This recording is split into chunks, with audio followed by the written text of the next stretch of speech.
simplesmente por comodismo. Olá, meus queridos, sejam bem-vindos a mais um vídeo aqui no canal Teologia e Graça. Eu sou o Adani Souza e no vídeo de hoje eu queria trazer um questionamento sobre um problema que está acontecendo na maioria das igrejas aqui no Brasil. Nós estamos em época de Copa do Mundo e é um evento que meio que repercute o mundo inteiro.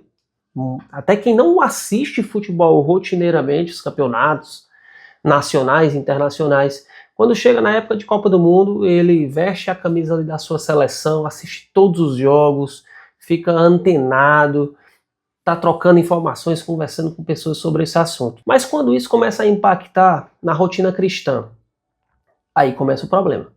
E nós chegamos num ponto que é questionável. Muitas igrejas estão colocando telões para assistir os jogos do Brasil, ou assistir até outros jogos, mesmo eu acredito que o foco maior é nos jogos do Brasil. E nesse domingo vai ter jogo do Brasil na hora do culto, ou pelo menos na maioria das igrejas tem culto, ou está acontecendo culto nesse horário. E o que tem acontecido? Estão mudando o horário do culto, ou antecipando, ou colocando para depois, ou estão cancelando o culto. E aí eu queria trazer aqui trazer a minha opinião e trazer algumas informações sobre o que eu acho desse tipo de comportamento nas igrejas. Se você é novo aqui no canal, eu peço para você se inscrever. Se você concorda comigo, coloca aqui nos comentários. Se você discorda, também coloca aqui nos comentários, porque a sua opinião ela é muito importante. Isso é um reflexo de como a igreja tem caminhado, certo? Primeira coisa é essa.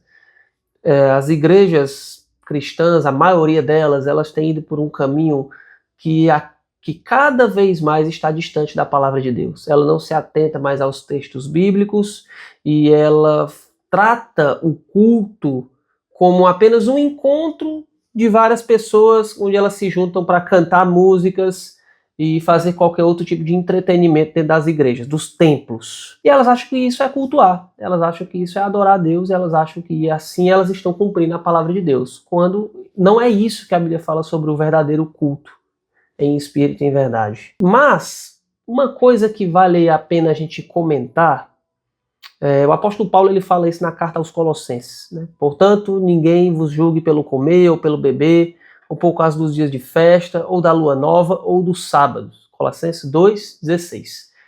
O apóstolo Paulo estava tratando aqui sobre salvação.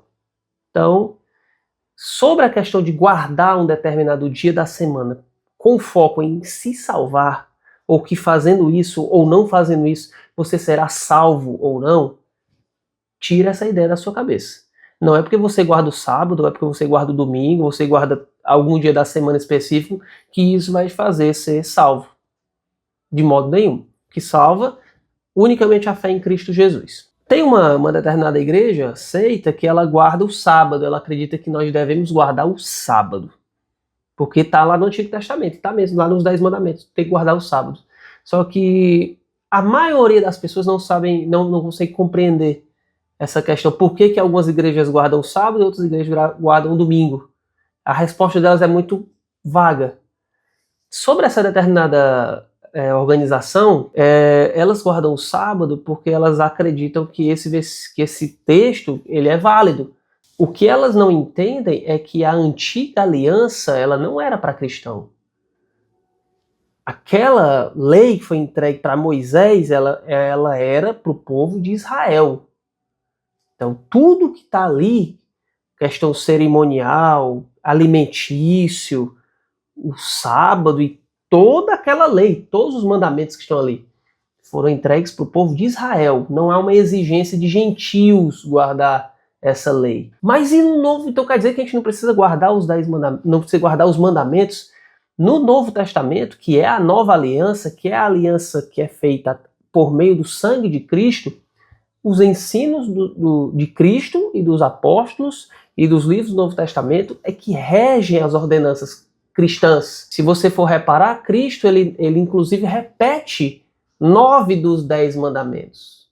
O sábado ele não repete. Então, não há uma obrigatoriedade de se guardar o sábado vinda no Novo Testamento. Então, daí você já tira essa questão do sábado. Isso aí.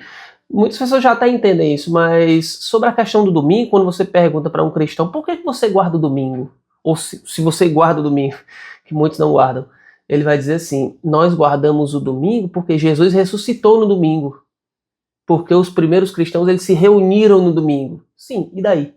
Esses textos eles são narrativos, eles não são ordenanças.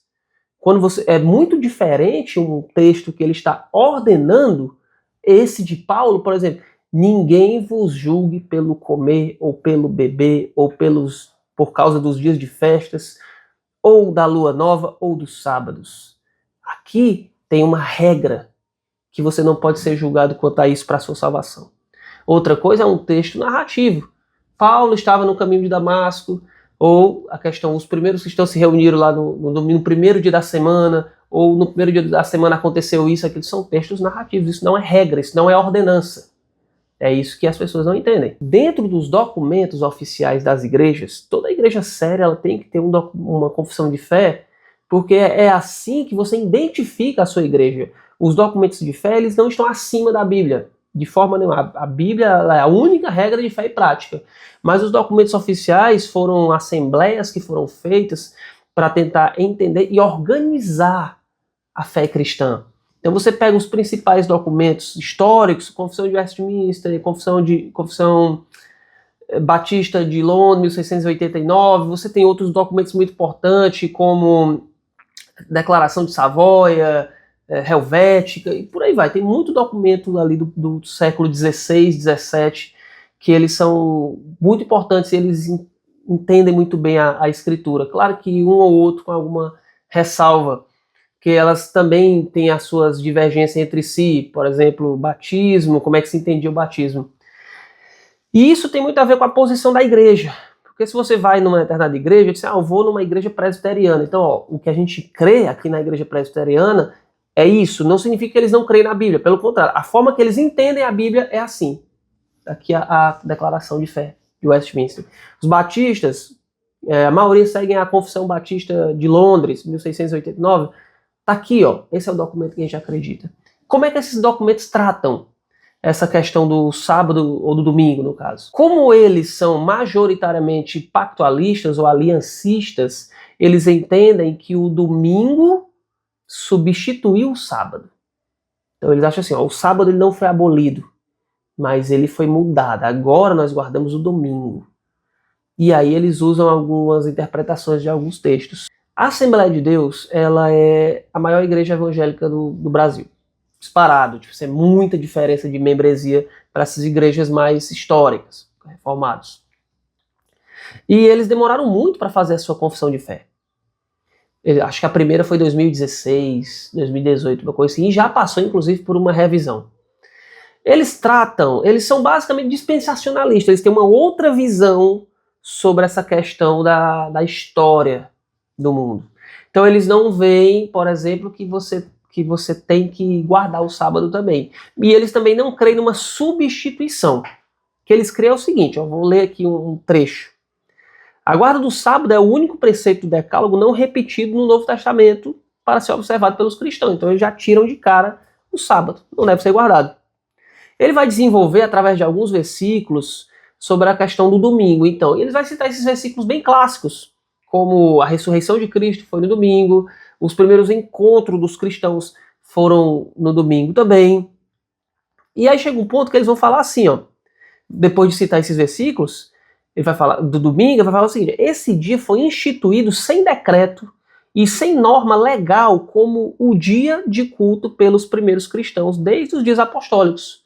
Foi isso que aconteceu. Não teve uma regra, não teve uma norma que disse assim, ó, agora é o domingo. Isso foi naturalmente. E aí ele fala no final: por essa razão, nós estamos desobrigados do quarto mandamento. Então eles seguem, eles guardam, assim, tecnicamente falando, domingo, ou se encontram no domingo, mas por uma questão de tradição. Foi assim que a igreja ela foi se desenvolvendo, ela foi se reunindo no domingo, e a gente continuou. Então é uma questão muito mais de tradição mesmo, alguns chamam de pragmatismo e etc. Agora, falando sobre a questão de cancelamento de culto, eu acho que isso é uma prática terrível. Principalmente pelo motivo que foi levantado aqui. Cancelar um culto por conta de um jogo do Brasil ou de qualquer outra seleção que seja, não é um motivo, ao meu ver, plausível. Mas o que acontece é que isso é um comodismo que existe nas igrejas. Se você for analisar as igrejas que estão fazendo isso, que estão antecipando o horário de culto, que estão colocando também posterior ao jogo, ou fazendo num dia antes ou depois, tudo é por uma questão de comodismo. É por, acho que não vai dar ninguém no culto. Até porque você não tem ensinado a importância da comunhão dos irmãos. Ou então, eles não entenderam sobre isso, é uma coisa que você tem que estar reforçando. É uma construção que leva muito tempo. Não vai ser do dia para a noite. Principalmente se na sua igreja já existe essa prática. Que é onde eu queria chegar. Se a sua igreja já cancela cultos porque vai ter o aniversário do pastor, aí vamos cancelar o culto para fazer o aniversário do pastor. Teve uma igreja que uma vez eu fui convidado para ministrar e, tipo, 1 hora antes mandaram uma mensagem para mim: irmão, não vai ter mais como você vir porque morreu um político e vai ter um velório dele aqui na igreja. O político nem cristão era, mas como tinha alguns membros da família que eram de uma outra igreja, tipo, congregação daquela, e eu sei que foi uma... Eu disse, amém, irmão, amém. Na semana seguinte, aí eu fui lá ministrar. Mas, olha, se a sua igreja tem essa prática de cancelar cultos por qualquer motivo, aniversário, velório, casamento, reunião para fazer um chá de não sei o quê, se já existe isso, então essa só vai ser mais uma. Não ache que a sua igreja, os irmãos, é porque os irmãos não vão vir para o culto se fizer o culto na hora do jogo. Justamente por isso, eles já entenderam que qualquer motivo mínimo é suficiente para cancelar um culto. Coisas banais, coisas simples. Em que situações eu acho que deve ser cancelado o culto? Ou pelo menos adiado ou antecipado? Quando envolve uma questão de cuidado pastoral ou de segurança dos membros, que dá mais ou menos a mesma coisa. Vamos supor que na sua localidade teve um terremoto, teve um tornado, ou há um risco eminente de segurança para os membros. Então, passou um tornado e derrubou a igreja. Tá uma catástrofe. Então, eu acredito que seria um motivo assim, irmãos, não tem como ter o culto. O templo foi destruído, aconteceu isso, tá uma catástrofe. Caiu um fio de energia e está lá esticado na frente da igreja. Isso você está levando risco para os membros. Tudo bem, vamos fazer amanhã um culto. Que são coisas extraordinárias. Se, por exemplo, eu sei que no Brasil é muito complicado a questão da violência e dependendo do jogo em si, jogo de futebol, de repente 2 torcidas rivais, a igreja é próxima do estádio e pode ter um tumulto, pode ter briga, vandalismo, violência. De repente a igreja antecipar esse culto, fazer pela manhã, fazer pela tarde, naquele dia específico. Mas um jogo que vai acontecer do Brasil lá nos Estados Unidos, que não impacta em nada na segurança dos irmãos, simplesmente por comodismo. Então, não dá para ir nessa. Tá? Isso só é mais um reflexo da igreja, para onde ela tem ido. E você, pastor, você é responsável por isso. A sua igreja está caminhando nesse caminho. É porque os irmãos são assim mesmo. O pastor é quem está guiando as ovelhas. A ovelha que ela vai por esse caminho, ela tem que ser admoestada, ela vai ter que ser aconselhada e por aí vai. Os caminhos, né? Mas se continua e o pastor faz só a vista grossa, então ele está guiando essa ovelha nesse caminho. Tá, então era isso que eu queria falar. Deixa aqui o seu comentário. Veja se você está inscrito aqui no canal, divulgue esse vídeo para alguém. Desde já eu agradeço aí a visualização de vocês, o apoio. Muito obrigado. Deus abençoe a todos.